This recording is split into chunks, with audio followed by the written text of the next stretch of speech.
Good morning, Flagler County. I'm Rich Carroll. You're listening to Flagler's Morning News on Tuesday, November 14th. A watchful resident seeing something said something and notified the sheriff's office of suspicious persons at a home under construction with flashlights. Sheriff Rick Staley says that led to the arrests of Robert Stout Jr. and Sr. late Sunday night. Deputies were able to locate a father and son that had burglarized 2 homes under construction and stole building material. Thanks to this guardian of our community that called us, they are both residing in the Green Roof Inn. The senior Stout was charged with burglary, trespassing on a construction site, and grand theft, while the younger Stout was charged with trespassing and grand theft.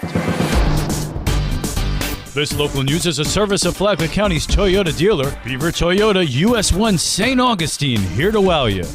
Palm Coast City Council has multiple meetings scheduled this morning. There's a full agenda this morning at 9 a.m. before the Palm Coast City Council. Brittany Kershaw, Communications and Marketing for the City of Palm Coast. Among the agenda items are findings from the utility rate study, recommending adjustments for water and sewer rates. Then the Chief of Staff will give an Economic Development Achievements presentation for fiscal year 2023. And the Community Development Department will discuss the community CAP programs and proposed amendments to the sign code for business and community friendliness. Then a business meeting will follow the regular workshop meeting. And there's one item on the agenda for that meeting. That is a budget adjustment for fiscal year 2023 for the Recreation Impact Fee Fund. The City of Palm Coast City Council meetings are always open to the public. For Flagler's Morning News, I'm Karen Johnson.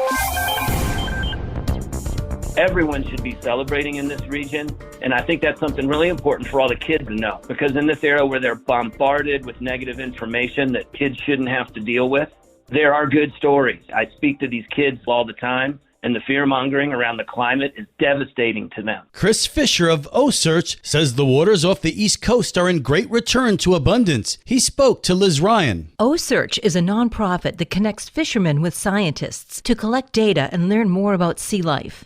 A few decades ago, he saw the white shark population dangerously dwindling. He explains why that became his focus. So that when we're gone, we leave our kids with a functioning ocean, because it's all of our water, and it's 2/3 of our air, and half the people's protein every day around the world. And if we don't have the white shark balancing that system as the apex predator, conducting the orchestra, so to speak, we will not see maximum abundance. So that is why I pivoted to try to make sure everybody's grandkids could eat a fish sandwich. He says that due to awareness and research, sea life in the East Coast is experiencing a great return to abundance. And although you might not want to see a white shark as you're frolicking on the beach, you can watch their travels in real time on the O-Search website. So we have one shark now, Crystal. She just arrived down off St. Augustine in the last couple of days and has continued to kind of slowly move southbound past Flagler Beach. We tagged her last spring off the Outer Banks in North Carolina. This is an exciting time right now because the white sharks are migrating south. We got sharks spread out all the way from Nova Scotia into the Gulf of Mexico. Soon they will all be down off the southeastern United States. So you guys are in a special spot there. And when you're seeing sharks like this swim by and live in that area, they are basically tipping their fin to the community and to the policymakers of the region that you have successfully managed back the ocean into a very abundant place, because these white sharks don't go where there's no life. To see these sharks, learn their names, and follow them on their journey, download the app or go to the website osearch.org. That's search with a C. I'm Liz Ryan.